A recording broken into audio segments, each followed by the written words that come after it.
Assalamualaikum warahmatullahi wabarakatuh. Saya di sini perwakilan dari kelompok 2, di mana kelompok 2 yang beranggotakan saya sendiri, Nora Meda Wardiani, NPM 1702101133, serta ada rekan saya Ahmad Nova Anuraga, NPM 1702101150, serta Niken Dwi Arimbi, NPM 1702101144. Di sini kelompok kami, yaitu kelompok 2, akan mempresentasikan mengenai memahami konsep pendidikan seni rupa. Di mana di sini yang akan kami bahas, yang pertama, konsep seni, yang kedua, konsep seni rupa, yang ketiga, konsep pendidikan seni, yang keempat, konsep pendidikan seni rupa SD, dan yang terakhir, perlunya pendidikan seni rupa SD. Yang pertama adalah konsep seni. Konsep seni di sini terdapat pengertian seni dan sifat seni secara umum. Di sini pengertian seni menurut beberapa ahli. Sebenarnya ini sudah dijelaskan, tapi akan saya ulas sedikit.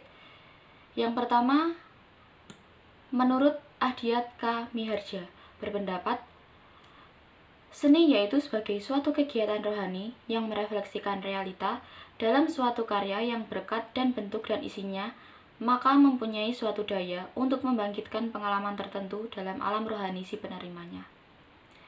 Yang kedua,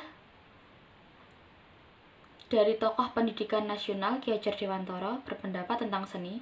Seni ialah segala perbuatan manusia yang timbul dari hidup perasaannya dan bersifat indah sehingga dapat menggerakkan jiwa perasaan manusia. Yang ketiga, menurut Thomas Munro sebagai ahli seni dan sekaligus juga sebagai filsuf yang berkebangsaan Amerika mengemukakan pendapatnya, yaitu seni adalah alat buatan manusia untuk menimbulkan efek-efek psikologis atas manusia lain yang melihatnya. Efek-efek tersebut mencakup segala tanggapan yang berwujud pengamatan, pengenalan, imajinasi yang rasional maupun emosional. Selanjutnya, menurut Alexander Baumgarten, mengemukakan seni adalah keindahan dan seni adalah tujuan yang positif menjadikan penikmat merasa dalam kebahagiaan. Selanjutnya, menurut Kuncoro Ningrat, menyatakan seni adalah suatu kompleks dari ide-ide, gagasan, nilai-nilai, norma-norma, dan peraturan, di mana kompleks aktivitas dan tindakan berpola dari manusia dalam masyarakat dan biasanya berwujud benda-benda hasil manusia. Dan yang terakhir menurut Kotak. Menurut Kotak, seni sebagai kualitas, hasil ekspresi atau alam keindahan, atau segala hal yang melebihi keasliannya, serta klasifikasi objek subjek terhadap kriteria estetis. Jadi dapat disimpulkan dari beberapa pendapat ahli tersebut, seni adalah suatu ekspresi perasaan manusia yang memiliki unsur keindahan di dalamnya dan diungkapkan melalui suatu media yang sifatnya nyata, baik itu dalam bentuk nada, rupa, gerak, dan syair, serta dapat dirasakan oleh panca indera manusia. Yang selanjutnya adalah sifat seni secara umum. Sifat seni secara umum memiliki sifat kreatif, individual, perasaan, abadi, dan universal. Pengertian kreatif adalah kemampuan seseorang untuk mengubah sesuatu yang ada menjadi baru dan orisinil. Contohnya, batu yang diubah menjadi patung, tanah liat dapat diubah menjadi keramik, serta suara diubah menjadi musik, dan lain sebagainya. Selanjutnya adalah individual. Individual adalah karya seni memiliki ciri perseorangan dari penciptanya. Lagu-lagu yang diciptakan Ebit G.Ade sangat berbeda dengan lagu-lagu Rhoma Irama, Titiek Puspa, ataupun yang lainnya. Serta lukisan Affandi sangat berbeda dengan lukisan-lukisan Basuki Abdullah, Raden Saleh, Popo Iskandar, Picasso, dan sebagainya. Ciri khas pribadi inilah yang merupakan identitas dari karya mereka.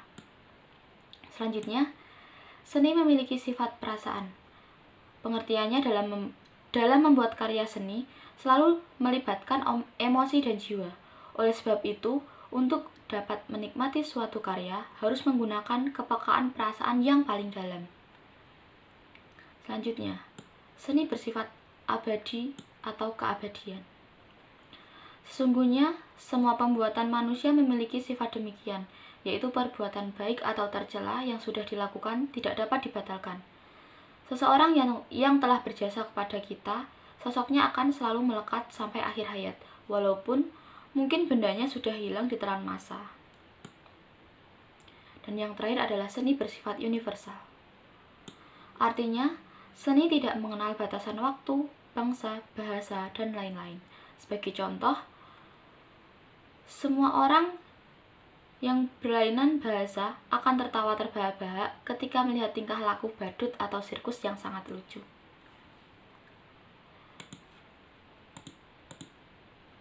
Selanjutnya adalah konsep seni rupa. Di sini terdapat pengertian seni rupa, fungsi seni rupa, dan jenis karya seni rupa.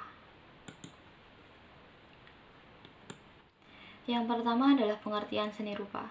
Seni rupa adalah salah satu cabang kesenian.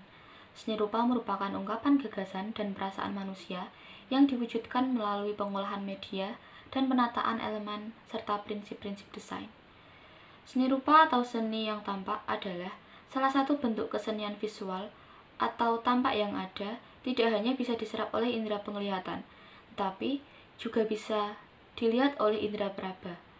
Maksudnya, contohnya, tekstur yang dapat dirasakan, misalnya kasar, halus, lunak, keras, lembut, dan sebagainya. Namun tidak menutup kemungkinan tekstur ini adalah tekstur maya, atau ada namun tidak nyata. Atau tekstur ini seolah-olah ada yang dikarenakan mata kita dikelabui oleh sesuatu yang tampak. Selanjutnya adalah fungsi seni rupa. Di sini fungsi seni rupa terdapat media ekspresi sebagai media komunikasi, media pengembangan bakat, media pendidikan, dan sebagai sarana peribadatan atau keagamaan. Yang pertama, sebagai media ekspresi. Fungsi seni rupa yang utama adalah sebagai wujud ungkapan ekspresi seniman pembuatannya. Ia mengekspresikan apa yang dipikirkannya ke dalam bentuk karya seni, sehingga dapat memberi kepuasan batin bagi seniman tersebut. Yang kedua adalah sebagai media komunikasi. Adapun alat komunikasi yang dipakai sebagai media komunikasi amat banyak, dan salah satunya memerlukan bahasa. Di dalam pemakaian bahasa ini sangatlah beragam dikarenakan adanya keberagaman tersebut, maka itu menuntut manusia untuk mencari sesuatu yang universal.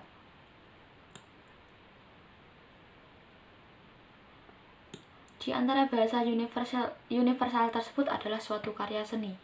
Dari sebuah seni tersebut bisa tercipta sangat banyak alat komunikasi yang dapat dijadikan sebagai media untuk menyampaikan suatu pesan kepada orang lain. Selanjutnya adalah media pengembangan bakat. Yang keempat, media pendidikan. Misalnya saja untuk menggunakan wayang kulit yang bisa dijadikan sebagai media menyampaikan informasi. Selain itu, penggunaan boneka untuk sebuah drama yang di dalamnya ada unsur pendidikan agar dapat menambahkan pengetahuan kepada yang lain. Selain itu, masih banyak lagi contoh-contoh yang lainnya. Dan yang terakhir adalah fungsi seni sebagai sarana peribadatan atau keagamaan. Di samping digunakan sebagai media menjalin komunikasi dengan yang lain, ternyata seni juga dapat dipakai sebagai media untuk bisa mendekatkan diri kepada Sang Pencipta. Pada hakikatnya, seni juga menjadi sebuah bagian dari agama itu sendiri. Seni ini juga kerap dimanfaatkan untuk menjadi media penyampaian dakwah atau suatu pesan yang diinginkan oleh agama kepada para umatnya. Contohnya, seni kaligrafi yang merupakan sebuah seni yang merupakan perpaduan antara seni dengan ayat suci Al-Quran. Dan yang ketiga adalah jenis karya seni rupa. Di sini sudah disampaikan oleh Bu Tiara di pertemuan-pertemuan sebelumnya. Karya seni rupa jenis karya seni rupa dibagi menjadi dua, yaitu seni rupa murni dan seni rupa terapan. Di mana seni rupa murni yaitu karya seni rupa yang sengaja diciptakan sebagai sarana ekspresi, komunikasi, rekreasi, dan terapi. Karya seni rupa murni ini dapat berupa dwimatra maupun trimatra. Yang selanjutnya, karya seni rupa terapan atau yang sengaja diciptakan untuk tujuan fungsional. Lebih gampangnya lagi, seni rupa murni yaitu seni rupa yang hanya dinikmati keindahannya saja. Sedangkan seni rupa terapan yaitu seni yang memiliki keindahan serta memiliki fungsi. Selanjutnya adalah konsep pendidikan seni. Aplikasi pendidikan terus dikembangkan dan setiap orang memberikan penegasan maknanya, seperti yang dikembangkan oleh Cut Kamaril Wardani Surono. Yang pertama, pendidikan seni adalah kegiatan yang membuat manusia agar mampu bertahan hidup dan mampu menunjukkan jati dirinya di masa depan.